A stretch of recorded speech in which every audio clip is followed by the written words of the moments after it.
Okay, pan is off. Let's take a look.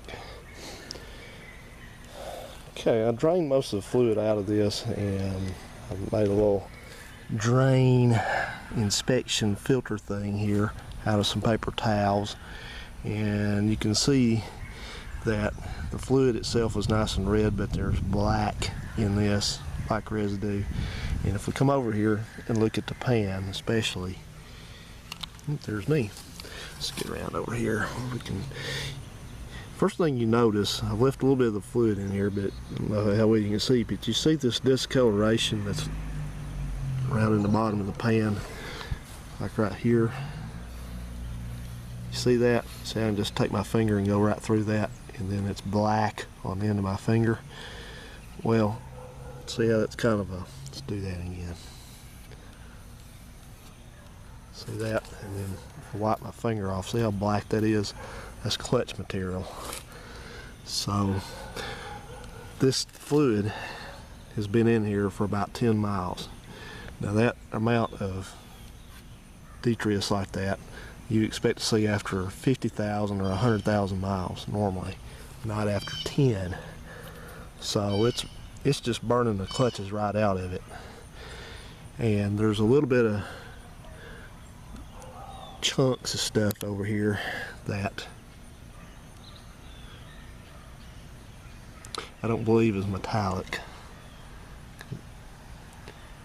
Now some of it is. I see some different things going on here.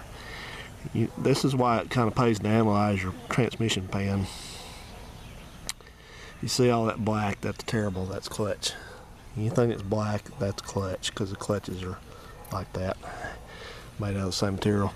And that looks like just fragments of clutch material, but I see a little bit of, if I can show you, I see a little bit of slivers of different things in there that are not black. I see, you can see right in here.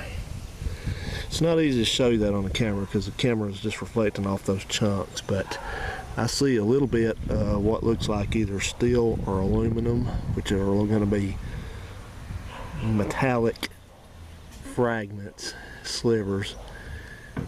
And then I also see some brass or some copper, especially right in there I see copper. And if I look down in here, yeah, you can see, it's hard to see because it's reflection, but anyway, I can see some of that. In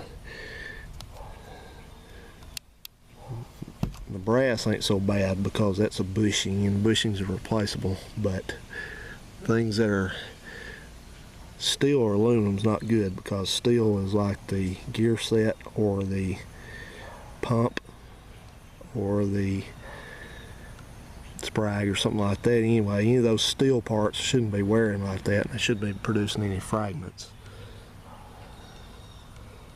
Yeah, you'd have to see this in person really, but take my word for it. But anyway, so we'll have to see when we get this thing apart if there's further damage.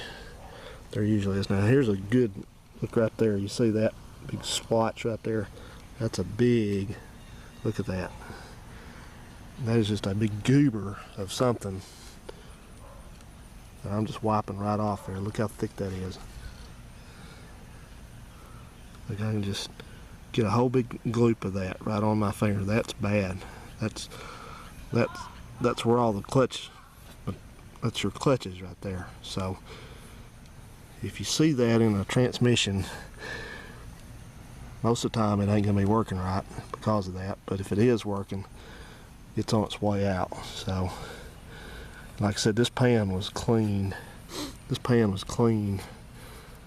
scrupulously, you know, when I put this transmission in, which was, it's been several years now, but not much mileage.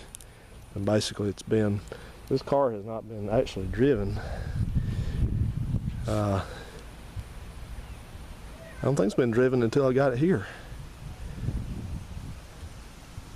I've been driven at the other house, but anyway, it doesn't matter, because this is just this is doom, because this is happening like I said, I don't think it's got 20 miles on it, so, but we know it's got problems anyway. We already saw that it mostly doesn't have third gear, and that's probably That's probably what's left of third gear right there. So should be interesting to see what this thing looks like under there. My jack situation is not good, and I really don't want to get under that thing, but I'm going to show you what you're going to be looking at once you get the pan off. Probably go ahead and take the filter off too. Take a look at it. Let's do that.